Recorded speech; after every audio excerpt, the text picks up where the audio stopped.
നമസ്കാരം. നമുക്ക് നമ്മുടെ ജില്ലയിലുള്ള കുമാരിയുടെ കൃഷിസ്ഥലം ഒന്ന് കണ്ടു കളഞ്ഞാലോ? ഭയങ്കര കൃഷിയാന്നൊക്കെ എപ്പോഴും എനിക്ക് ഫോൺ ചെയ്ത് പറയാറുണ്ട്. പക്ഷെ ഞാൻ കണ്ടിട്ടില്ല.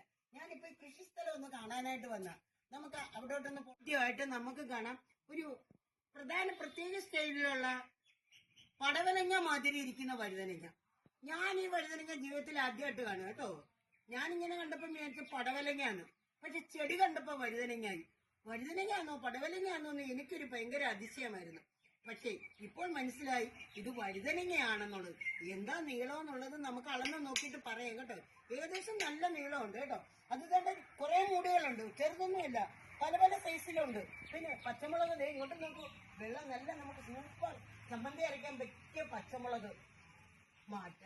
കപ്പ പുഴുങ്ങിയിട്ട് ചെമ്മുള്ളി ഈ പച്ചമുളകും കൊണ്ട് ചമ്മന്തി എടുത്ത് എന്തായിരിക്കും സ്വാദ്.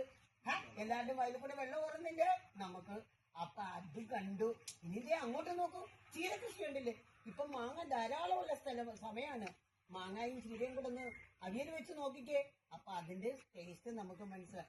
ഇത് നല്ല ഒന്നാന്തരം ജൈവവളത്തിൽ ഉണ്ടാക്കിയിരിക്കുന്നതാണ്, മറ്റുള്ള വളങ്ങളൊന്നും ഇല്ലാത്തതാണ്. അപ്പം ഇത് നമുക്ക് നല്ല സന്തോഷപൂർവ്വം കഴിക്കാം. ഇന്ന് ഞാൻ അവരുടെ വഴുതനങ്ങ കൂട്ടാൻ വെച്ച് കൂട്ടും കേട്ടോ. കൂട്ടിയിട്ടേ ഞാൻ പോകത്തുള്ളൂ. അപ്പൊ എല്ലാവർക്കും ബൈ ബൈ.